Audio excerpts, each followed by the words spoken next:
agnostics, long-haired weirdos, short-haired weirdos, vandals, hooligans. The government, hug the government, love the government, hug the government, love the government, hug the Welcome to The Politics Guys, a place for bipartisan, rational, and civil debate on American politics and policy.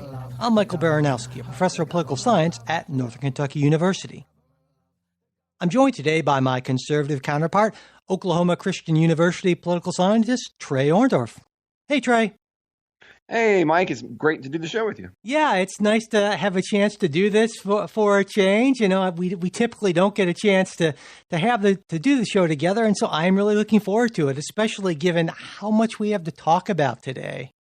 Well, and a lot of substantive things. Absolutely. Yeah. But before we get to that, I want to thank our newest supporters, Ben and Jonathan. We really appreciate your support. And as Patreon supporters, Ben and Jonathan now get that second full-length episode every week that we post on Wednesdays, as well as ad-free versions of all of our shows. There's a bunch of other different stuff at different levels. To check it all out, go to patreon.com/Politics Guys. And always remember that if you would like that midweek show, but you're not in the place where you can financially afford to support the show, not a problem. Just send me an email, mike@politicsguys.com, and I will get you all set up.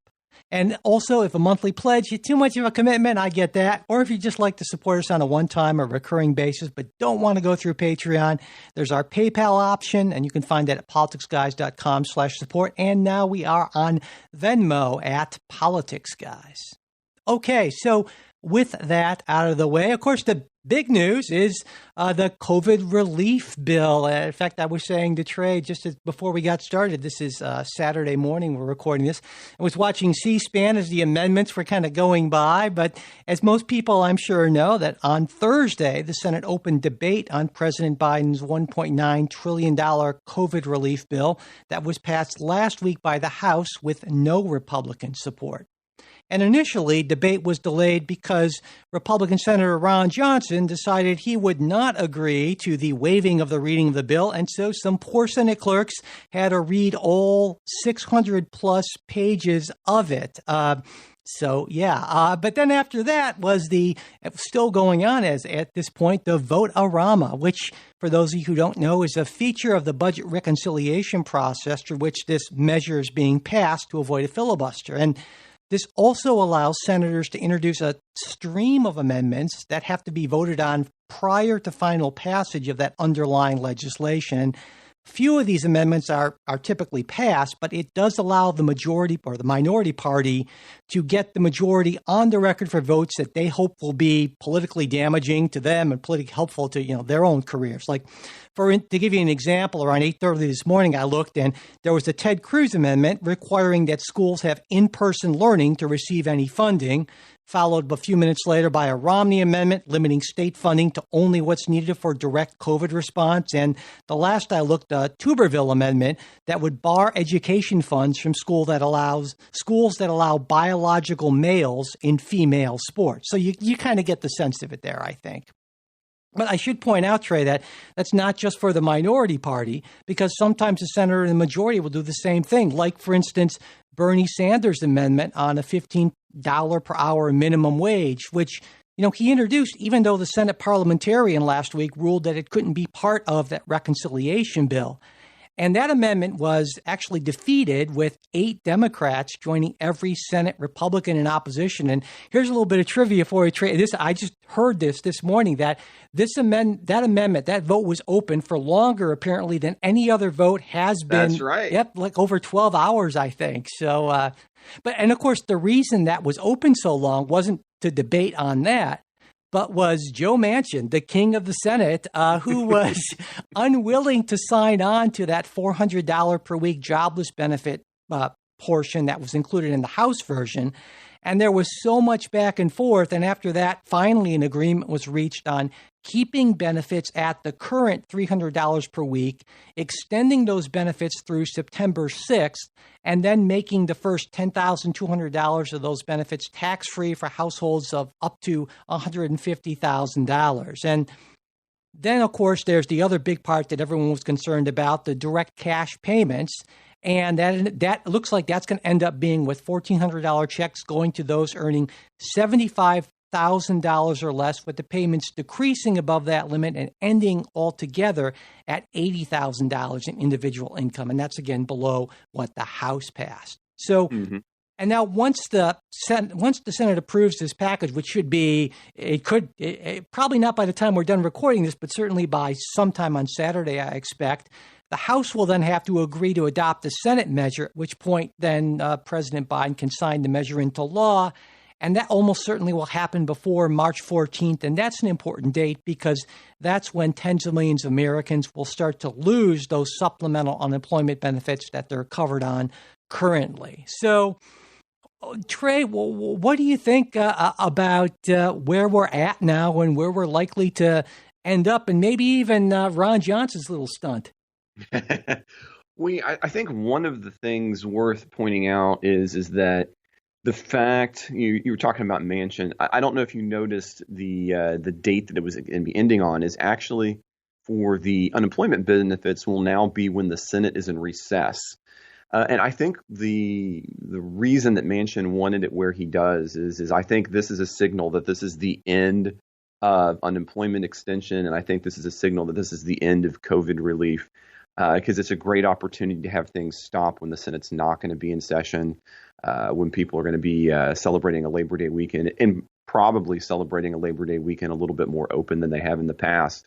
So one of the things that I was looking at was when some of that's going to end, when you get done with that historic longest powwow during that vote on the $15 an hour.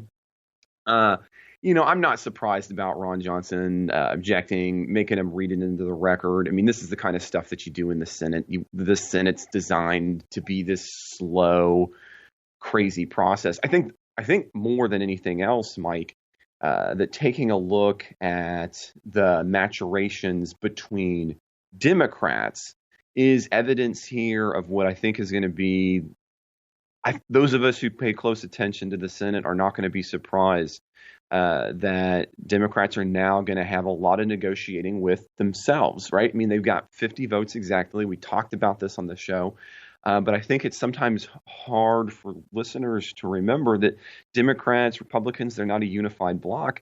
And so now you're going to see, in the same way that we saw Republicans when they had slim majorities have to then navigate between their various factions, I think Democrats' factions are going to become more apparent. And I think the COVID bill is playing that out. So while it's interesting to watch McConnell and Johnson try to get everybody on the record on a few of these things, you actually mentioned Romney's amendment, which I actually thought was a pretty good one to get somebody on the hook on a bill. I thought it was a shrewd move. But besides that, the real story takes place over on the Democratic caucus, where they've now got to figure out how do we get guys like Manchin to also play with progressives. And I think that's what we're going to be seeing coming out of this vote, because as you know, this is going to go through, and as myself and Ken had already talked about a couple of weeks ago, on the substantive issue of this bill, I think there's some problems.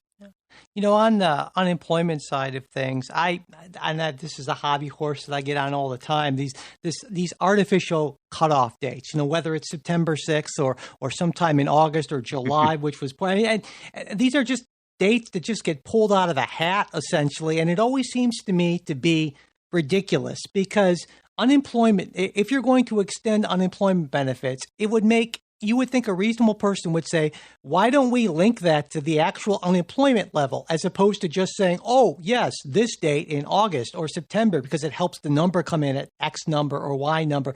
That just always just drives me nuts. And then they have to keep on coming back, or it could work the other way too, right? Because the latest jobs report, something like 300,000, 347,000 or something like that, jobs added. Things are looking pretty good. The president says that there'll be a vaccine for everyone by the end of May. And you can envision certainly a scenario where we don't need the extended jobless aid as far as September. And yet this doesn't provide for that flexibility. So that just always really just annoys me. I'm a big fan of automatic stabilizers that turn on and off without having to go through all of these negotiations. And I was wondering how you felt about that.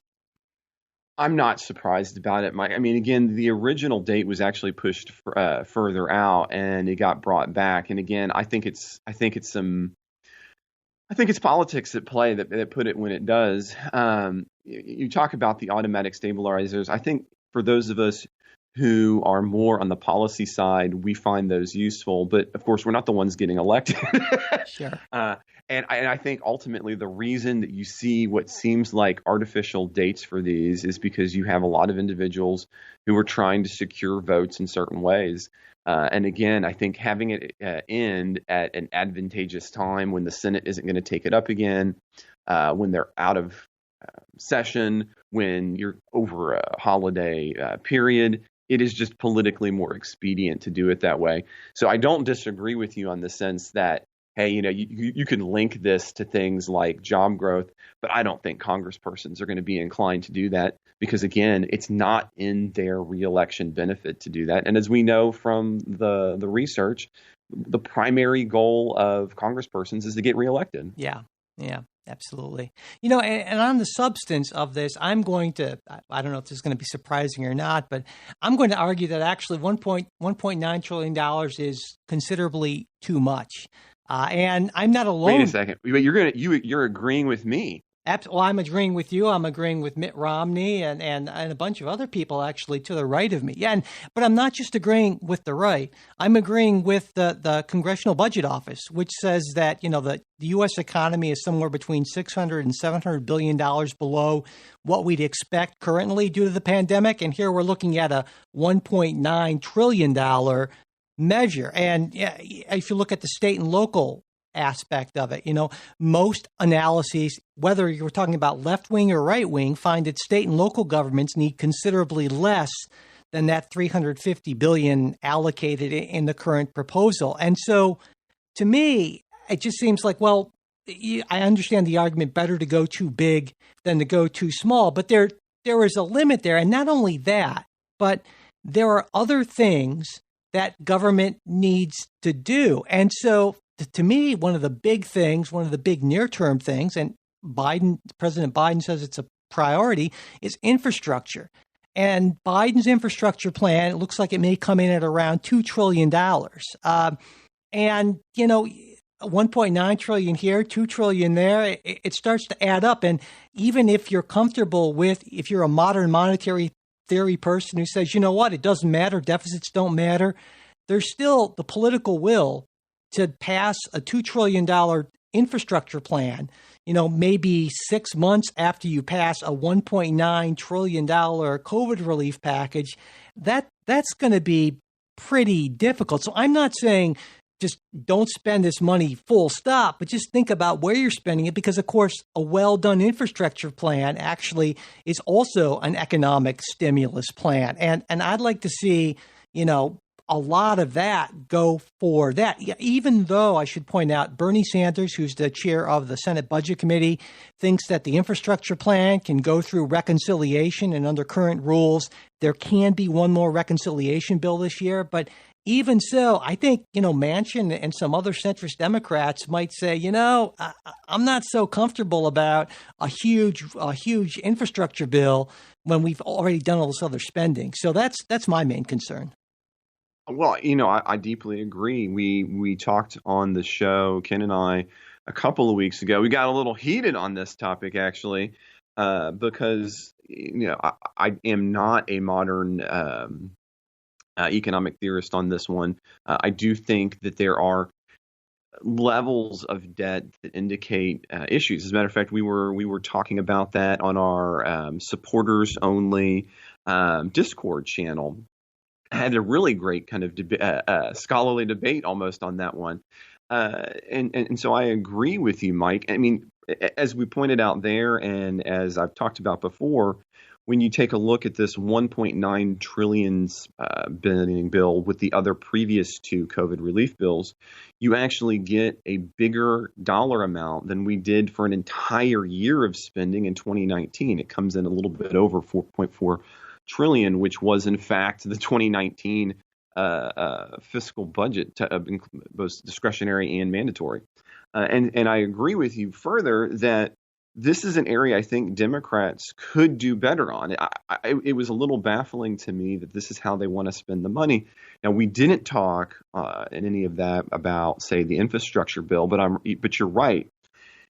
I think one of the things that Democrats are going to have to recognize, and that I mentioned this earlier, and that is when you're the party who's not in power, it's really easy to get complacent in thinking that you have uniformity on your team, right? And I think that's one of the things that maybe was problematic for Republicans, and I think it was problematic for me when we opposed a lot of the policies of the Obama administration. There was a thought that we were still on the same ideological page, and then Trump comes on the scene, and clearly it's not, and you find yourself being in a weird position like myself.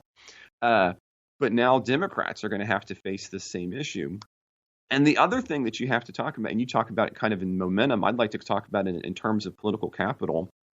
I mean, even if you don't think you can spend so much money, there's a point where you don't have the political capital and will to get further issues done, and you're already shooting one of your abilities to pass a bill without having to worry about a filibuster. I agree with you wholeheartedly that I think that this bill could have been tuned much smaller, still met the promises of Biden, but allowed to have some additional momentum to do things I think would have been probably more beneficial. Yeah, but I also think that there may be some Democrats who feel like this is our one bite at the apple, and we better make sure, who knows if we're going to be able to get something else through, because, of course, what can go through or not under reconciliation, that's not necessarily regardless of what Bernie Sanders thinks. I mean, he thought that, the minimum wage should get through in reconciliation. So, so I think there are a lot of people on the left saying we should go as big as we can, because who knows if we're going to be in a position to get anything more. And especially, but I don't think this is the one that, if you want to go big or go home, this doesn't feel like the bill that's going to leave the lasting legacy, right? This is kind of like, you give your kids some money, they're going to be happy for a minute. But as you know, like an infrastructure bill, that's going to be a longer lasting legacy. So I hear what you're saying about you want to get a big piece of the apple. I just don't know how much, besides being a big bunch of debt, I'm not sure how much this wins support for Democrats as being a go big or go home moment. I don't see progressives suddenly going to be like, oh man, yes, Democrats did what I wanted. I see this being an issue where progressives are still going to hammer mainline Democrats for not having done more anyway. Yeah, I certainly think that many progressives will look at the differences between the House and the Senate version and come to that conclusion, especially on unemployment benefits. And that's an issue, of course, where I do agree with those further on the left, in that I felt like a lot less should have gone into direct cash payments, or they should have been more targeted in exchange for greater unemployment benefits, but both of those things actually ended up being cut in large part, again, because of King Manchin, essentially. So, okay. And can I ask you a question about the COVID here? Because one of the things I've wondered about is it feels to me that we've kind of had this experiment with direct payments with an idea of a reverse income tax, but at the same time, we're also trying to continue to have unemployment benefits. Do you think there would be a chance, and this would be something else a little different. Instead of thinking about unemployment, maybe it's time to think about, kind of rolling that into a singular, we're kind of okay with this idea of direct checks, but move them away from a targeted income, but rather targeted on tax returns throughout the year. Do you see that being just, I know there's been a little bit of talk about that as a possibility, or do you think this is just, we were doing it because that was a promise from Biden? Sounds like you're channeling your inner Milton Friedman there, Trey. I undoubtedly am. And listeners, I should point out, Friedman, a very famous 20th century conservative libertarian sort of economist, and a lot of people don't recognize that this idea of direct payments to people actually sort of came out of libertarian circles in a way, and it seems like this real kind of lefty sort of thing. But in answer to your question, Trey, no, I don't see there being. I know Andrew Yang has talked about it, some other folks, but no, I don't see this happening anytime soon. I think this is just going to be seen as kind of a one-off thing, in part because I think a lot of folks in Republican circles, even though this was originally a conservative idea, is just say, you know what, you can't give people money for nothing. That just sets up bad behavior. And I may disagree I've with always that. hoped, I guess, that this is a space where libertarians and Democrats could come to an agreement on, so, but no, I hear you. Yeah. So, the next thing I wanted to really get into, this is something I'm super excited about, Trey. Something, because institutional reform near and dear to my heart. Going to be sort of going to be the real kind of keystone of my Senate campaign, and I just love this stuff. And so I'm so excited to get a chance to talk with you about the the House passage of H.R. 1, the For the People Act. And we have a lot to say about that. But before we do get into that, we just want to take a short break, and we will be right back to talk about the For the People Act. Okay, so Trey, on Wednesday, I'm sure you know, the House passed H.R. 1, the For the People Act, which with all but one House Democrat supporting the measure and unanimous Republican opposition as expected. And it is a huge piece of legislation, somewhere around 800 pages. I have not read every page, but I've looked through a good portion of it because, as I said, I love this stuff. Republicans point out that it would be the greatest federal intervention in elections in living memory, perhaps. And they're right about that. I don't necessarily see it as a bad thing. Should also point out that virtually identical legislation was passed by the House in 2019. But of course, then the Senate was in Republican control. Donald Trump was president. So that was pretty much it. Now, we could absolutely devote an entire episode to each of the kind of main areas of the bill. And those are, voting expansion, campaign finance reform, election security, congressional ethics laws, I guess you could say, are the main areas. But for now, what I thought we could do was just kind of look at some key provisions. And because there is so much, I thought it made most sense for us to go kind of area by area, if you're okay with that, Trey. That's fine. As a matter of fact, it's funny you were talking about reading the bill. I got through a lot of it, took some extensive notes. I think area by area is not a bad plan. Yeah, a lot of stuff. So let's start with voting rights. And in the area of voting rights, this legislation would mandate automatic voter registration on an opt-out as opposed to an opt-in basis. So meaning that you would automatically be registered unless you said, no, don't do that. It would require states to have same-day voter registration, would require an online registration option in every state, mandate at least 15 consecutive days of early voting, with early voting sites open for at least 10 hours per day on each of those days. So you can't cheat and say, oh, we were open for 10 minutes on this day. It would prohibit limitations. No pro forma session? Exactly. But it would also prohibit limitations on voting by mail and require states to prepay postage on mail in those return envelopes for mail-in voting. It would prohibit purging of voting rolls. It would restore voting rights to all felons who've served their sentences. And it would establish independent redistricting commissions for drawing congressional districts. And again, those are just some of the main areas in voting rights. And so, Trey, what's your reaction to the voting rights elements of this legislation?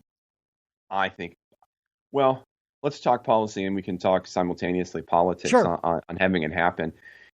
For example, the provisions requiring commissions. I understand let's be honest, pragmatically, Democrats have lost out in many races because Republicans, we've been better at local races than Democrats have, right? Yeah.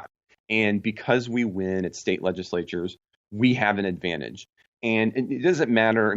You can talk about, how gerrymandering, what should be allowed, what shouldn't be allowed. We can just put that aside for a second to say, well, that's an advantage you're going to have if you have the state legislature. Republicans have that advantage. So I understand why Democrats are including it in here, but I don't think there's any way that can get through the Senate as it is right now, even with some of your conservative Democrats. I understand the desire to do that. And this is something we can probably talk about, but drawing districts is a difficult deal. I don't know what you do for your students. I actually have students play a video game for learning how to draw districts. Have you ever used I'm familiar with some of those things, and I should point out, Trey, right, that this already passed the House where it would actually have a real effect. Whereas Yep. in the Senate, this has no effect on the Senate because, of course, there's no gerrymandering in the Senate. So senators could vote for or against this, knowing that it's not like it's going to change the borders of Ohio or Oklahoma or anything like that. Yeah, and I don't think that the country is ready. I don't think there's enough support to put that through. But I am sympathetic to the problems that exist as a result of having partisan drawing of boundaries. The fixes for those come with their own drawbacks. But again, I'm not as harsh as some of my Republicans. This probably makes me a little different than an average Republican, definitely. I am up for kind of districting reform, but I just don't think that's a possibility. What I actually like more are the ideas of the increasing eligibility, having it be opt-out. I think those are things that Congress can and, as a matter of fact, should set standards on. So I like that. Now, I think where we're going to have a little bit of issue there, and you hadn't mentioned this one, was in that passage, we're going to be ending felony disenfranchisement. And this is another area where I'm wondering, maybe the House is just going for, as you would put it, kind of going big or going home to play out to progressives. But given the way that the Supreme Court has ruled on the 14th Amendment, I don't see that holding up. Even if the Senate happened to pass it, I don't see that holding up in court. I mean, in Richardson v. Ramirez, which is the standing law in this case, it indicates that states get to have the sole discretion over for what reason you're going to disenfranchise somebody. And they point to the second section of the 14th Amendment. So there was a number of these passages in this earlier, and I'm curious about your take on this, Michael, where I feel like they're just making a statement, even though I don't think it can actually be a real pass in some cases, because I don't think there's the political will in the Senate to have it done, or in other cases where I don't see it being held up constitutionally given the current Supreme Court we have. So do you think some of these provisions, like felony disenfranchisement, whatever you think about it, I don't think it's going to move forward. So you're including it, I guess, as a way, again, as we mentioned with the Senate, to kind of placate progressives. Well, there are a lot of ways to look at this bill in its entirety. And I think one of the ways of looking at the House legislation is it's an opening negotiation. And just like with COVID, which we were talking about, is the Senate takes what the House says and says, well, you know what, we have to cut back on this, this, and this. But if you're a progressive, you're thinking, well, let's not start with our bottom line, minimum acceptable. Let's start a little higher, and we can kind of work this out in conference, or work this out and accept the Senate version, just like what's happening with COVID, certainly. And with the COVID, if the House had started with, say, $300, per week unemployment, they might have gotten less than that even. And so I think from a negotiating standpoint, it perhaps makes sense. But also, I think that there actually is a possibility for, if not this entire legislation to be passed, at least elements of it to be passed. In fact, I think that it would be, I think that, here's my very bold prediction, Trey, is that before the 2022 midterms, the filibuster will be, probably not removed, but will be amended in some way or modified. I think it's going to be modified, in my best guess would be modified in some way to disallow the filibuster for voting rights issues, maybe for some other things. But I think for voting rights issues, that really ties into the sort of message we've been hearing, and the actual history is that the filibuster does have that kind of Jim Crow legacy. And you look back in the 50s and the 60s, it kind of like that era where that's where the filibuster was almost exclusively used to defeat civil rights legislation. And so I think that's going to be the more moderate route. And also that allows Joe Manchin to keep his promise to say, I will never abolish the filibuster, and just say, well, it was modified. And so I think that happens. That allows a number of these things to go through. And I think that also means that the process becomes more small d democratic, because what these things tend to do is they will tend to expand the electorate probably in a way that is going to give a short-term benefit to Democrats. But here's, I think, the larger point is that I think that this actually makes a lot of sense for Republicans in the long run, too, because if you look at state legislatures, especially Republican-controlled state legislatures across the country, there are a flurry of bills that are working to make voting more difficult. And Arizona. Yeah, Arizona, Georgia, one. There are a whole bunch of, and the reasons are understandable. It seems to me the dominant Republican strategy is, well, who are the people who elected us? Let's make sure, let's concentrate on that ever shrinking segment of the electorate. And if we make it more difficult for people who don't vote for us to vote, we will stay in power. And that's going to work for a certain period of time. But eventually, that's going to stop working, and the problem is that prevents the Republican Party, I think, from becoming more of a party of ideas and a party that can more broadly appeal to folks who are outside the traditional shrinking, white person coalition. And I don't see how that doesn't hurt the Republican Party also in the long run. What do you think about that? Well, I'm going to respond to two parts of that because I think you're getting into the heart of the matter. One, you say, well, you don't think that kind of restriction can work long term.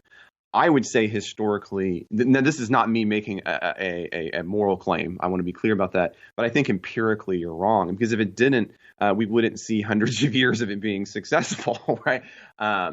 I don't necessarily think that's a losing strategy, which is why we're seeing what we'll end up probably talking about in a later episode of the show with the Arizona case heading to the Supreme Court and what the Republican lawyers are talking about there. So I disagree empirically that I think it's that kind of inevitability, and maybe that makes me a little bit of a pessimist, but I think having some of those restrictions is one of the reasons why a lot of Republicans are for it. Now, on the second one, I agree with you deeply. I think that as Republicans, one of the things that we have just got to overcome is this idea that we aren't the party of diversity.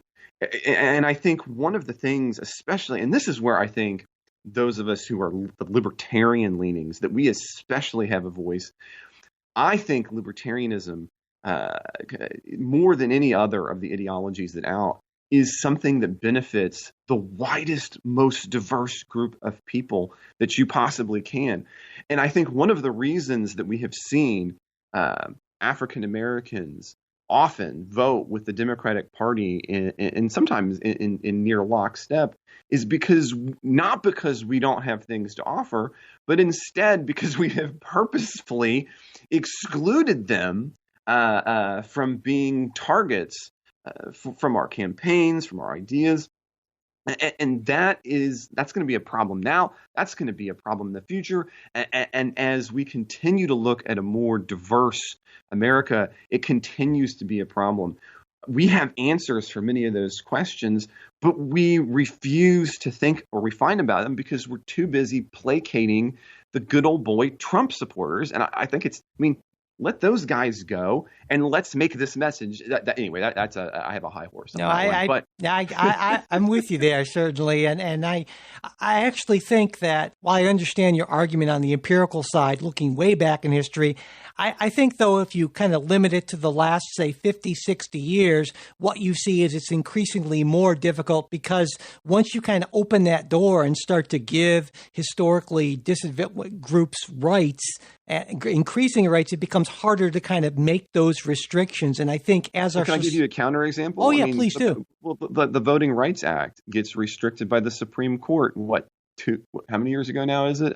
Just a few, yeah. The 2 years ago, yeah. 3 years ago. Somebody can correct me in the but yeah, it's expanded, and then the Supreme Court shrinks it. And while there was a little bit of outcry, I cannot say that generated a big bunch of political momentum. But also, I would think, though, that this is a little bit different because, of course, there are some people on the right who are arguing incorrectly that these federal laws, if federal rules, if they were actually put into law, would be unconstitutional. Of course, as you know, Trey, that the elections clause does give Congress the right to supersede state laws, even though it's traditionally the province of the states. And so this would not be the sort of thing, at least in many of these instances, that the Supreme Court could actually rule against in any legitimate sort of way. And I don't think that would happen. Whereas that Section 5 of the Voting Rights Act, there was actually a legitimate way of rescinding that, even though a lot of folks on the left certainly disagreed with that decision. So I think that's what makes this sort of thing different. It would not be, a lot of these reforms would not be subject to being reversed by a Supreme Court and by this Supreme Court, because I believe that even though I disagree with many of the justices on the court, a majority of the justices on the court aren't going to just sort of throw the Constitution out the window so they can get to their preferred ideological results. I agree. But now, while I think that's true for the measures like automatic registration, eliminating voter identification requirements, I think that you could see, like I mentioned again, for felony disenfranchisement, you could see the Supreme Court stepping in. I also think on the extending early voting to having a uniform 50 states, I think that you might see step in, since the Constitution does specify a day. The Supreme Court has yet to be asked that question on a state level. State Supreme Courts have. The federal Supreme Court has never really kind of squared that one away. So I can imagine you could have a court case dealing with having this national, early voting possibility. Yeah, I don't think so. And here's why, because that would potentially invalidate mailed-in voting as well, because mailed-in voting, of course, is by definition early voting. And I think the court would be far more likely to just say, you know what, we are not going to enter into this thicket and we are going to let this stand. Because, of course, if you let the federal... If it was one piece of the same law, I would be more agreeable to you. But in federal law, since you actually have two separate kinds of provisions, so even here in this bill in H.R. 1, you'll notice that you have separate passages that deal with voting by mail. There's, a matter of fact, several sections dealing with national standards by voting by mail in H.R. 1, which are separate from the provisions dealing with early voting. And because those two are bifurcated, I think the Supreme Court would consider them separate matters because Congress has considered them separate matters. I will make a very bold stand. I am absolutely 100% confident, Trey, and I would bet you $100 right now, no problem, no question, that the Supreme Court will never strike down a national early voting period. It just would not happen. I will say you are absolutely unequivocally 100% wrong on that. That's how certain I am about that, Trey. It's not going to happen. It's not going to happen. I will say, a bet like on the air would be awesome. Now, right now, all of my $100 bills are getting directly placed into my butt at the moment for purposes. Trey's not being weird on that. No, that's a medical thing, not like a kink. I'm still recovering from a wound. I wasn't on the show for a while because I had to have 3 different surgeries, and I think I mentioned that a little bit on the show. But I'm still going through a wound care process. It's expensive, folks. It's expensive. Yeah, Trey's not into kinky stuff. That's not. Yeah. He's not. You pointed out that sounded a lot worse. Yeah. But I will say, though, that whole experience maybe has pushed me a little bit left. But another title you haven't talked about in HR 1. There was a number of areas, including Title 4. That are, I think, in part responses to actions by President Trump, especially as it deals with reporting foreign election connections, deciding what is a foreign election connection. I wonder if you want to. I want to get to those other sections, absolutely, because there are also these provisions that are related to campaign finance. There are a lot of things there. Like, Title for instance, 5. The big one is that it would provide voluntary 6-to-1 matching for small donations, and those are defined as donations under $200 for congressional and presidential elections. And the source of that funding would be adding a 4.75% fee to criminal and civil fines, penalties, settlements on financial institutions and corporations that have been found to have committed acts of malfeasance. So that's a big element right there, that federal match. It would also require that super PACs and other dark money political organizations disclose their donors. It would require that Facebook and Twitter disclose the source of money for political ads, as well as how much money was spent. And it would restructure the FEC, the Federal Election Commission, to have 5 commissioners as opposed to the current 6, with no more than 2 from the same party. Right now it's 6 with no more than 3. And this would potentially avoid the deadlocks that we very commonly see. And those were the main campaign finance aspects of it. One more that you might want to add to that list, it would change IRS reporting rules and effectively end what our 501(c)s. Okay, yeah, and so basically the idea would be to take unregulated, untransparent dark money out of the process, essentially. Yes. Yeah. Yes. So what do you think about that? So I have a positive and a negative here. I think a lot of what is attempting to be done on money, if making money more transparent, I think should be the primary goal of Congress. Sometimes it is kind of amusingly put, kind of like the NASCAR way. Let's just have everybody's sponsors right there on their jackets. And I think there's actually some truth to that. The complicated donation format we have in the United States today makes it very, very hard, if not in some cases impossible, to really understand who's financing what. And so from my point of view, Mike, I would much rather have a whole lot less legislation about how much and a whole lot more legislation on just making it straightforward from where. Because I think if you can answer the from where question, it's a whole lot easier than to make some decisions as a voter than it is trying to deal with how much. Because again, as Title V even calls for, none of this is really going to work the way it wants to work unless you can have a constitutional amendment that allows for campaign finance limits, harder sets, in other words, to go around the Supreme Court ruling. So it seems to me that the better move here is some of these things to try to get rid of the loopholes for money where you don't know where it's coming from. I'm all behind that. Let's make that just crystal clear. I think the rest of this, of trying to kind of monkey with the public financing or the small donors, I don't think that's going to go anywhere. As a matter of fact, this is not the first time that Congress has attempted to have it. We've had it in presidential elections before, but the last guy to use federal funds for it was McCain when he went up to Obama and he got outspent by goodness knows how many hundreds of millions. I don't remember off the top of my head. And nobody's done it since 2012. It's because just like when you were mentioning earlier in policy, you have these unemployment benefits tied to random dates. These numbers are fixed. They're not going to last. This isn't a long-term policy fix.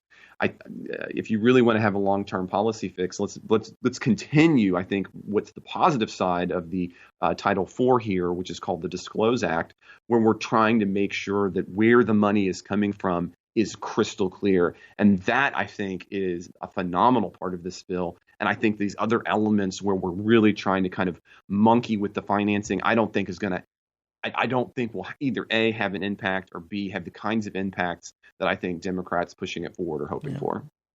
Well, I don't think that transparency has the sort of great effects that a lot of people think. I mean, I'm for more transparency, but honestly, I don't think that's going to be that big of a deal because most people honestly don't really care super politically, interested people like you and I say, oh, look at how much, Sheldon Adelson's estate or whoever gave to, this. But most people are like, Sheldon who or the Coke aisle, like, what's that?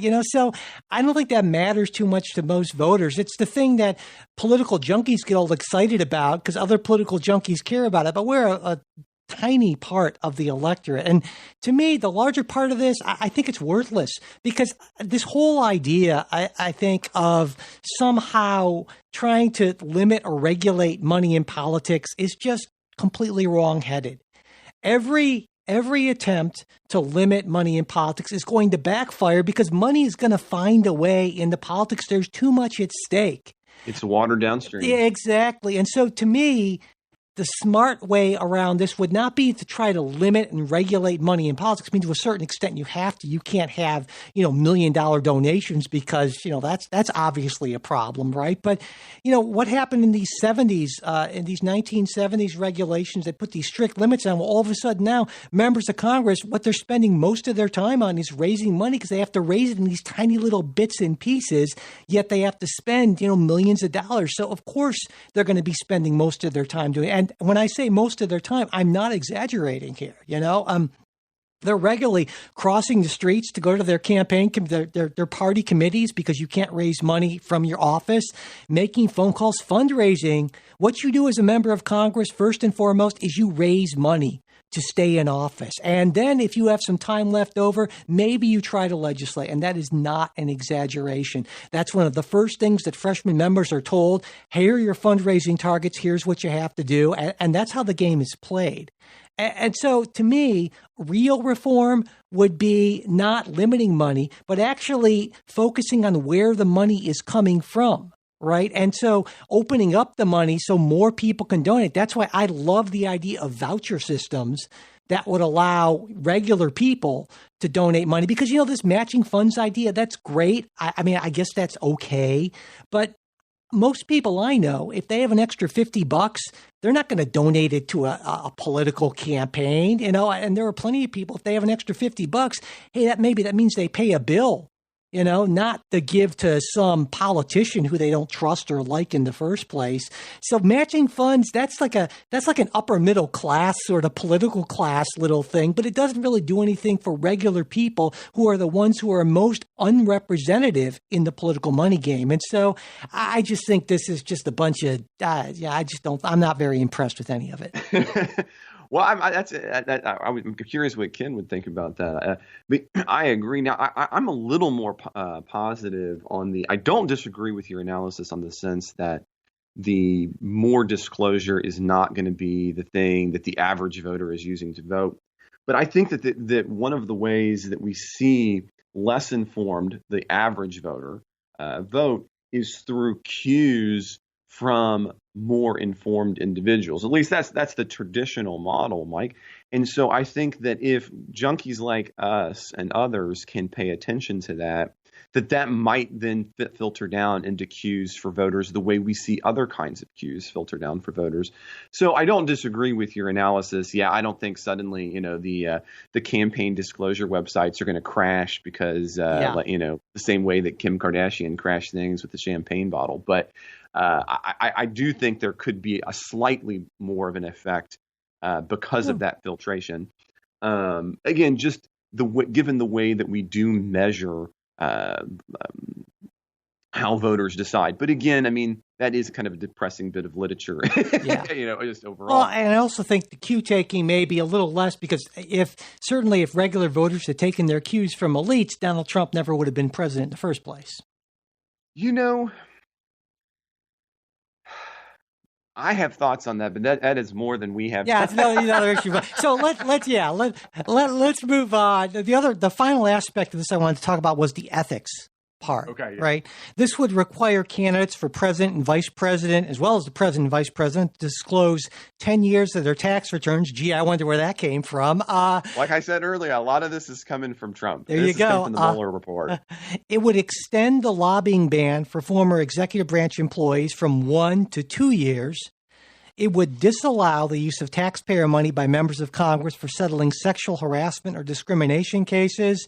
And it would also give the Office of Government Ethics greater oversight capabilities, put in place stricter lobbying registration requirements as well. And those are some of just the main ethics provisions. What did you think about the ethics components of this bill? Well, I'm going to have to be honest. I don't know how you mark things up, but I have an iPad. I've got a pencil. And so I like to take note, like old school notes, but in a new school way. Sure. And as I was going through this, I can't tell you how many marginal notes that I had that was just like Trump. Yeah.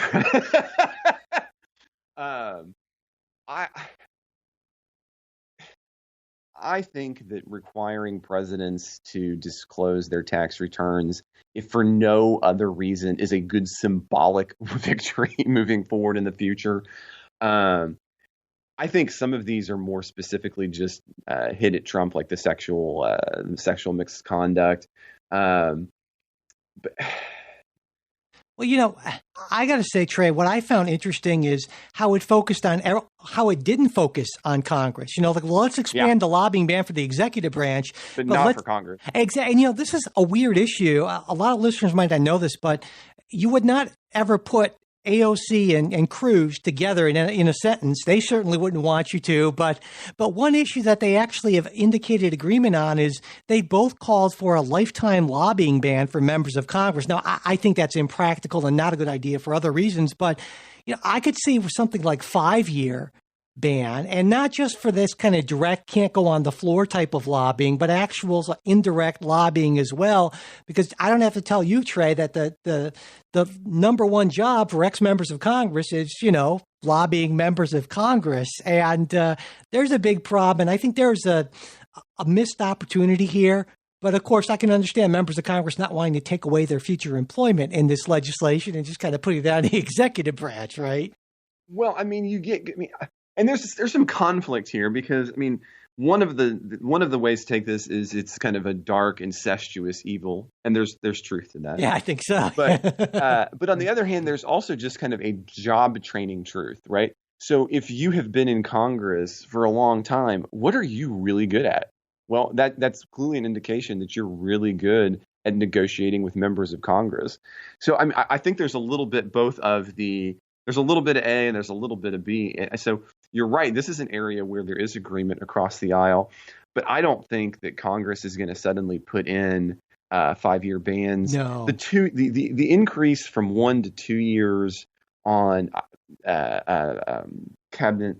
Executive branch. I think that's really executive branch. I think it really needs to be a whole presidential administration. It should be 4. 2 just seems like a token. Like I don't know. Yeah. No, 4 would make more sense because then you're in a new administration at least. A new era. So with you were talking about like a 5. I think in some ways, if you really wanted to be honest, you could do something like 2 for House members, 6 for senators, 4 for executive branch. And I think that would make some more logical sense. I like it. I'd vote for that. One other thing, and this is on my wish list, never happened, Trey, but I would love to see restrictions on leadership PACs.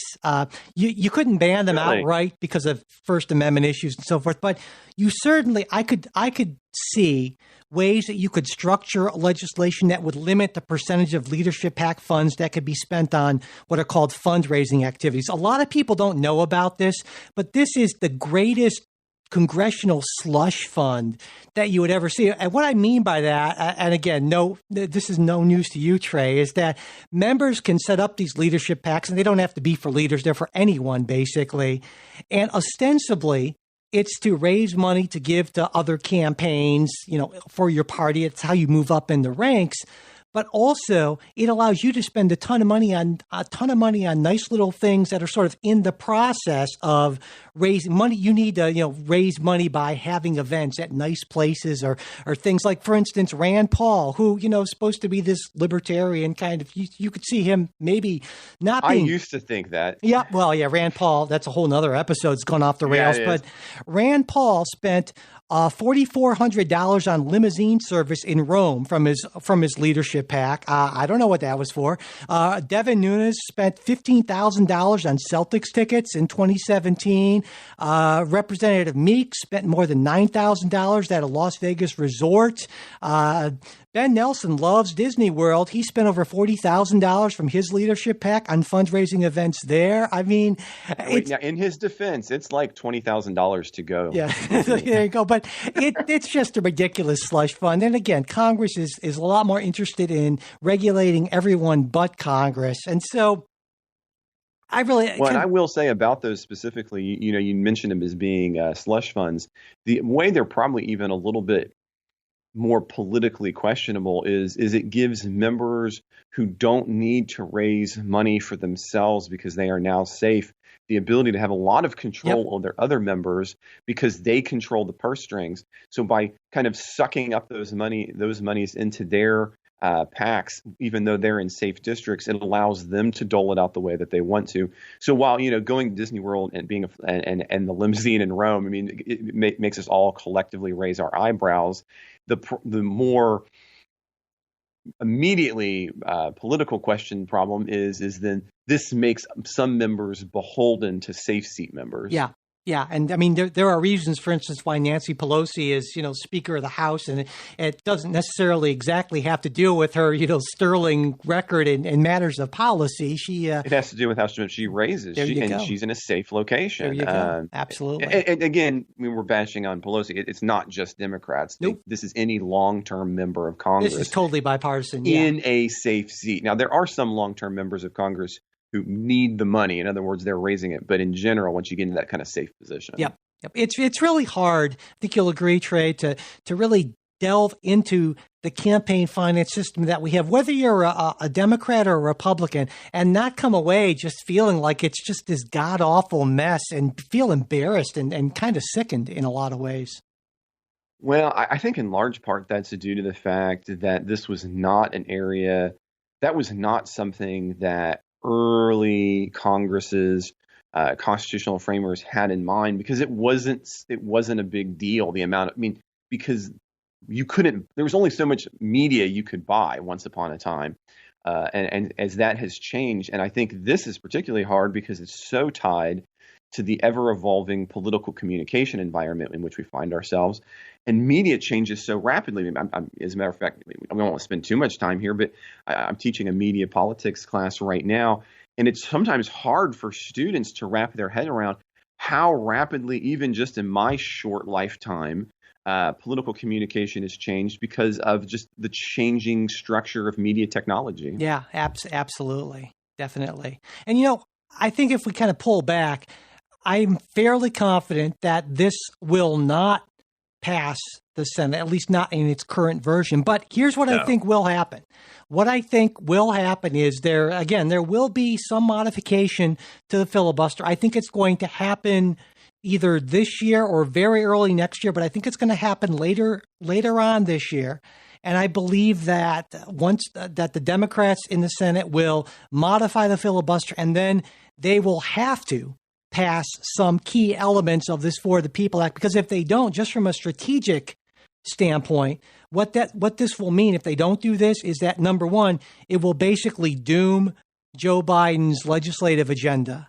It will doom the progressive agenda, and also it will almost ensure, given what Republicans on the state level are doing, that Democrats will put themselves in a horrific position in 2022. And this is especially important now, especially with the gerrymandering stuff, with redistricting coming up. So this, I think, is increasingly going to be a key focus of Democrats, and I believe that there will be some action on this, because Democrats are going to start looking at this as simply a matter of party survival, just like Republicans are doing. The only difference is that Democrats see the advantage to themselves in expanding the electorate. Republicans see the advantage in going the other way, certainly. And if we go back to the, say, 1950s or early 1960s, that was kind of reversed, right, in certain aspects. So that's what I expect to happen. And, of course, a lot is going to revolve around Joe Manchin. And I kind of wanted to talk a little bit about Joe Manchin before we move on to our final story, if that's okay, because he's so important, right? Joe Manchin is 73 years old. He's up for re-election in 2024, and I'm guessing he expects to have at least one more full term. That doesn't seem unreasonable. But, you got to ask yourself, does Joe Manchin want his remaining time to be in the minority? And I'm betting no, he doesn't actually. But then again, there's also the possibility that Manchin does a reverse Jim Jeffords. And for those of you who are a little older or know some political history, Jeffords was a Democrat who, was a Republican. No, he was a Democrat who became a Republican. No, other way around. Other way around. He was a Republican who became a Democrat. And so you can see potentially Joe Manchin saying, well, you know what? Maybe I can say that the Democratic Party has moved too far left. I'm tired of being pushed. And like most West Virginians, goes over to the Republican Party. This wouldn't be a weird thing.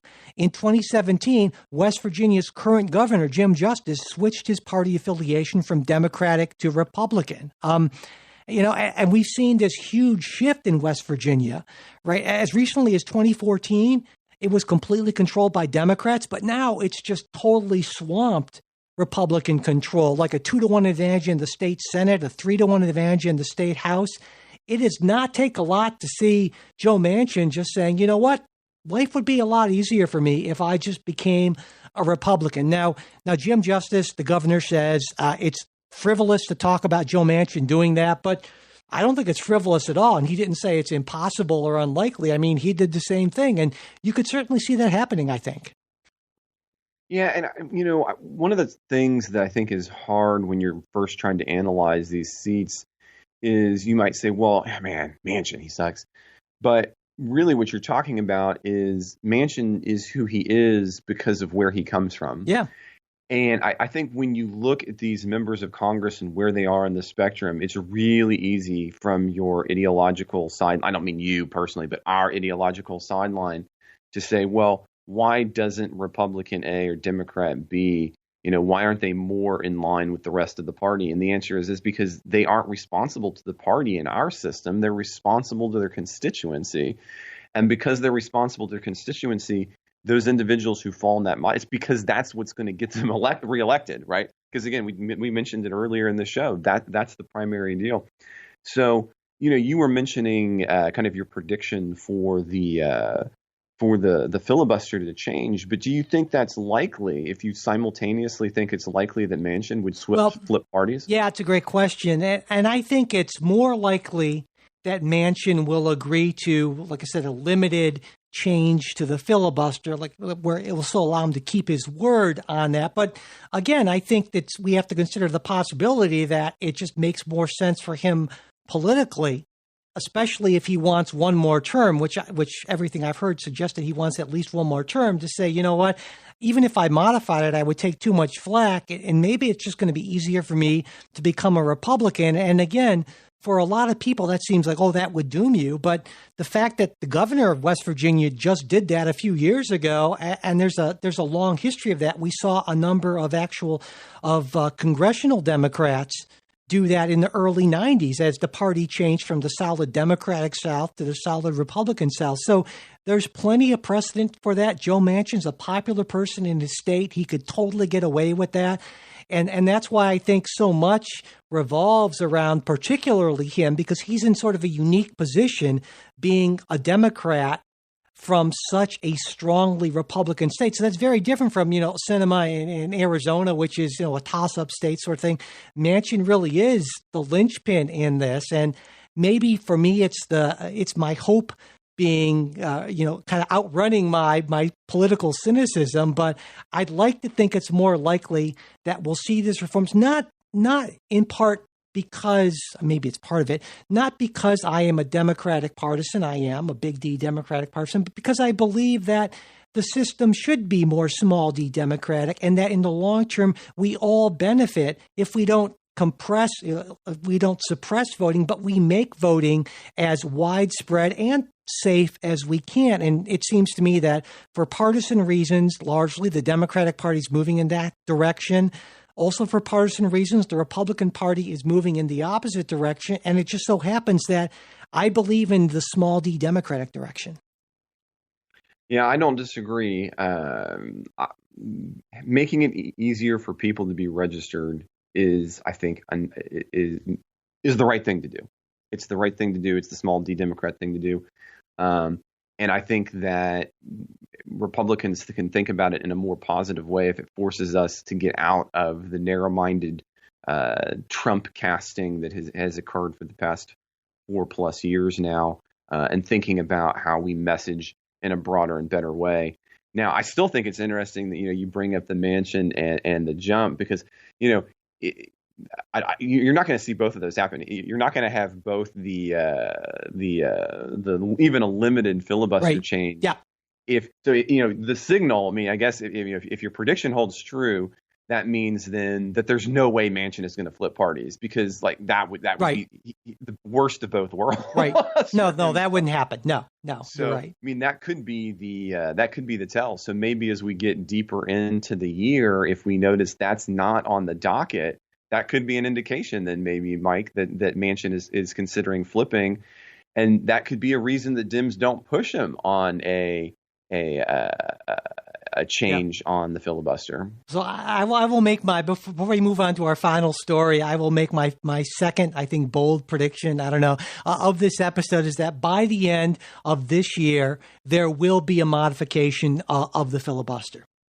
And you said that, yeah. So you Okay. think by the end of the year? I'm going to say, yeah, I'm going to say by the end of 2021, we will see that. And if that does in fact happen, I will crow about that probably, for many years. And if it doesn't happen, I will just kind of hope that no one remembers that prediction. I think that's how it works. You're allowed to crow because, as I recall, you had to sing a Trump song. That's right. Oh my God, years ago. I felt bad for you. Yeah. I have to be honest. That was one of embarrassing. the few times where I was listening and I was like, oh, I'm sorry, Mike. Yeah, that was rough. But yeah, absolutely.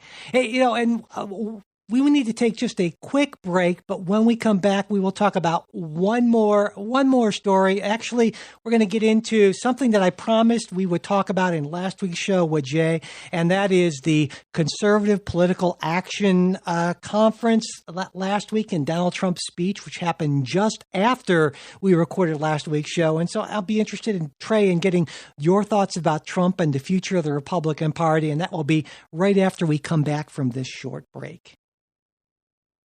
Okay, Trey, so as you know, CPAC had its annual meeting last week, and President Trump was the main draw. President Trump and the golden idol of President Trump there that many people bowed and scraped and took selfies before. And boy, you had to get a little bad. I had some biblical thoughts about that sort of. I had a lot of thoughts. Yeah. We can't have them all on the podcast. There you go. Yeah, but, the president, our former President Trump, spoke on Sunday, February 28th, the final day of the meeting, and in his over 90-minute speech, oh my God, he repeated. Listen, careful. Apparently, God was out in the hallway. That's right. So the highlights, such as they were, let's see, he repeated his untrue claim that he won the election in 2020. He suggested that he might decide to beat the Democrats a third time in 2024. He gave himself credit for Republican down-ballot successes in 2020, even though he ran behind many down-ballot Republicans, I guess due to election fraud. He blasted by name a number of Republicans who supported his impeachment. He unloaded on, I love this, the anti-jobs, anti-family, anti-borders, anti-energy, anti-women, and anti-science Biden administration. And he called for the defeat of the For the People Act, which he characterized as a disaster and a monster that must be stopped. And you know, Trey, that there was also this straw poll that was taken at CPAC, and based on that, it seems like this is still pretty clearly Donald Trump's party. 95% of the attendees said that the party should continue to push Trump's issues. 68% said that he should run in 2024. Trump was also the clear 2024 number one preference for CPAC attendees. He got 55% support. Ron DeSantis was a distant second at 21%, and no other Republican polled in double digits. And I had to imagine that was just a crushing blow to Ted Cruz there. What did you think just in general of CPAC and Trump's speech in particular, maybe even that, golden Trump image that apparently was made in Mexico? I guess it got through because there wasn't a wall. Anyway, go ahead, Trey. You can't make me laugh like that and then you want me to do something serious. No, I will say on a serious but also funny note, I think, the reason Cruz didn't poll, and hey, by the way, if any of Cruz's people are listening, maybe hire me and I'll fix things for him. But here's the problem. Being mini-me to the guy who's still around just makes you mini-you, and nobody cares about you now because you're nobody. So, how he thought he was going to poll well being Donald Trump when there was still Donald Trump. I mean, forget the issues, forget anything else. I mean, that's just the dumbest thing. And everybody who thought that was going to work, Cruz, fire them. I will work for pennies on the dollar, and I'll turn you into maybe a nice human being. Wow. Okay, Trey, it's cut out for you, man. Oh, geez. So here, I was disappointed with CPAC.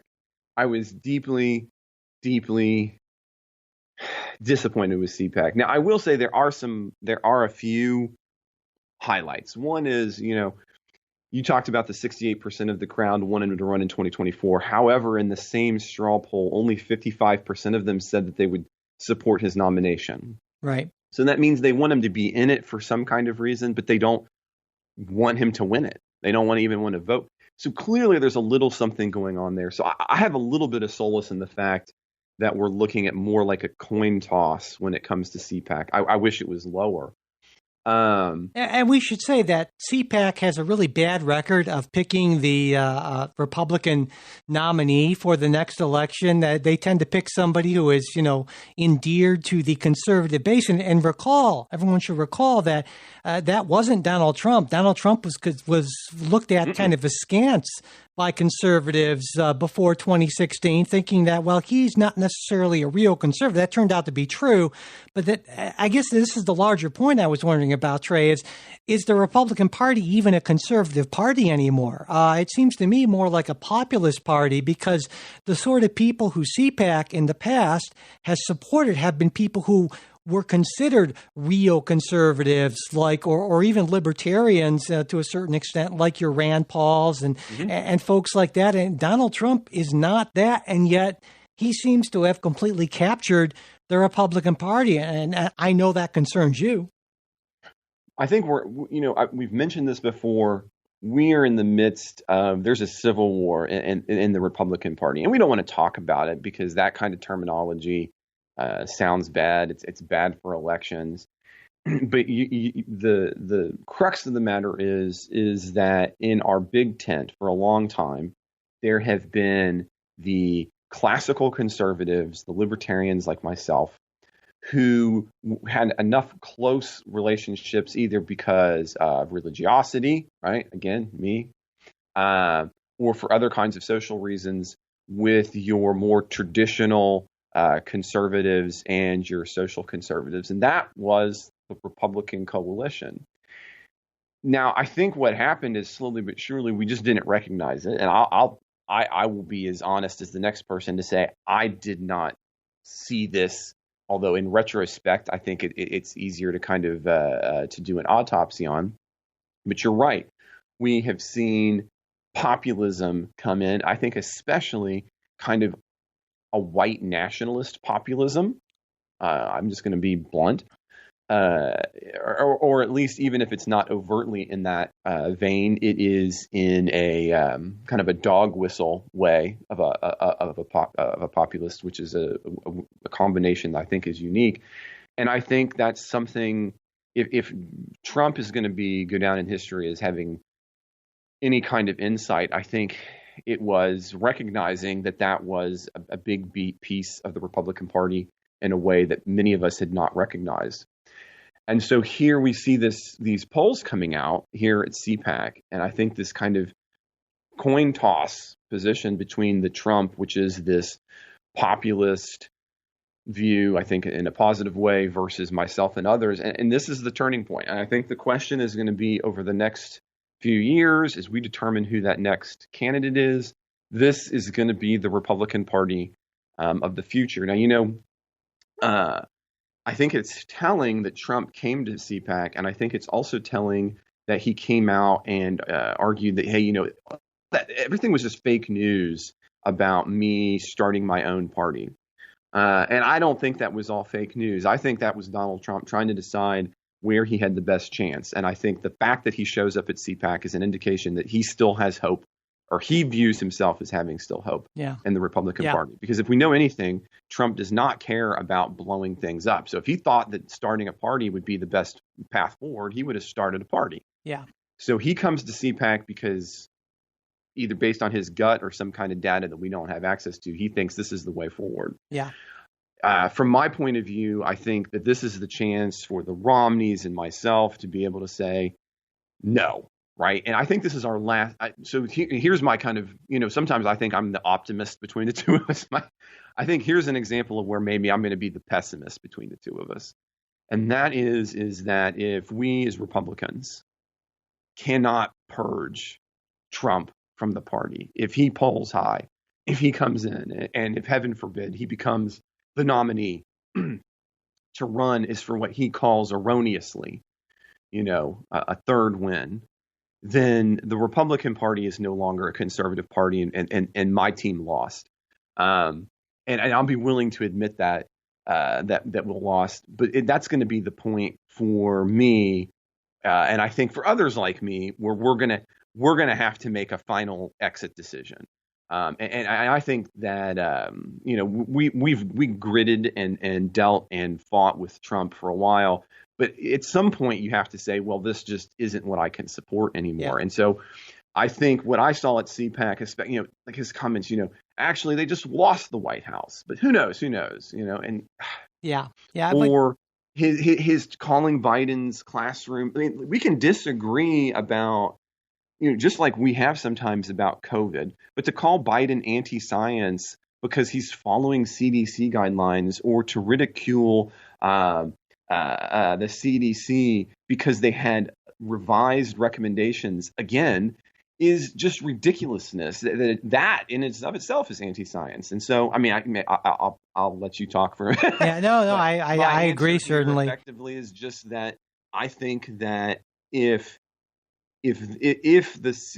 Trump has movement, those of us who are anti-Trump, we have to leave. It's our time. We don't belong anymore in the Republican Party if that's the case. And I'll be honest. This is something that I have thought long and hard about. If Trump comes around, if he's the nominee, I'm out. I will still be the conservative libertarian voice that I am, but I won't have a home in a Republican Party, and I certainly will not keep my registration as a Republican. Yeah.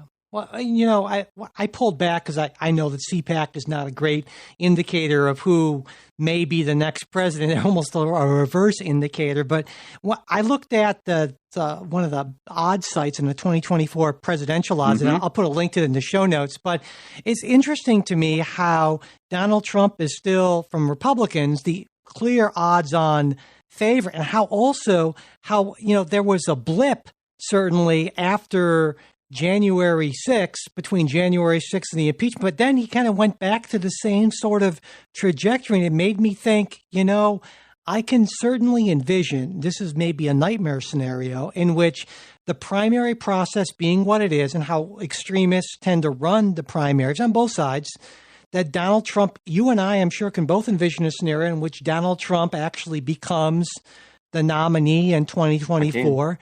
And given if Republicans are successful in many of these states in kind of limiting voting, and also if, there's no contravening changes at the federal level because Democrats, don't pass any legislation, there's no change in the filibuster, you can easily see a situation where it's January of 2025 and Donald Trump is president with healthy majorities in both the House and the Senate of a Trumpist party.